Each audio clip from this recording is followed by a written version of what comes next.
সবাই থেকে না তোলান, সবাই থেকে না তোলান, সবাই থেকে না তোলান।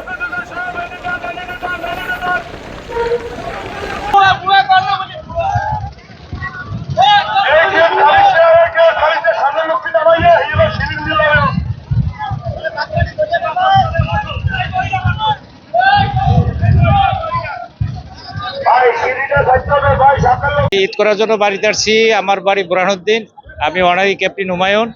তবে সার্ভিসটা আগের চেয়ে একটু দুর্বল হয়ে গেছে। আগে এটা খুব দ্রুত ছিল, এখন সার্ভিসটা আগের চেয়ে অনেকটা স্লো।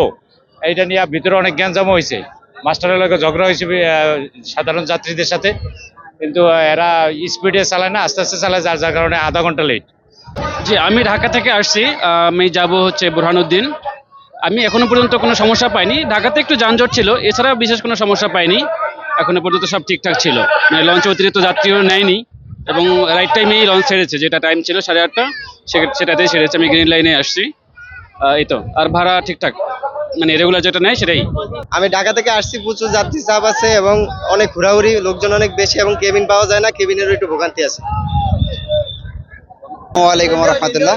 আমি ঢাকা থেকে আসছি। আমাদের এবার কোনো হ্যাসেল পয়তে হয় না আমাদেরকে, আমরা ইজিলি আসতে পারছি এবং ভাড়াটাও রিজনেবল আছে, আমরা সবাই ইজিলি আসতে পারছি। আর ঈদে তো এবার খুবই আমাদের আনন্দ হবে, যেহেতু রোডে কোনো ঝামেলা হয় না। আশা করি আমরা যাওয়ার সময় এরকম ভাবে যেতে পারবো। না না, ভাড়া কমই নিয়েছে, কিন্তু অনেক ছিল, ভিড় ছিল। 13 ঘন্টা লাগে লস আইতে, আস্তে আস্তে আইয়ার নৌকাও এখন লঞ্চের আগে আইয়ে কর্ণফুলি নয়। 13 ঘন্টা লাগে লস আইতে, আস্তে আস্তে আইয়ার নৌকাও এখন লঞ্চের আগে আইয়ে কর্ণফুলি নয়।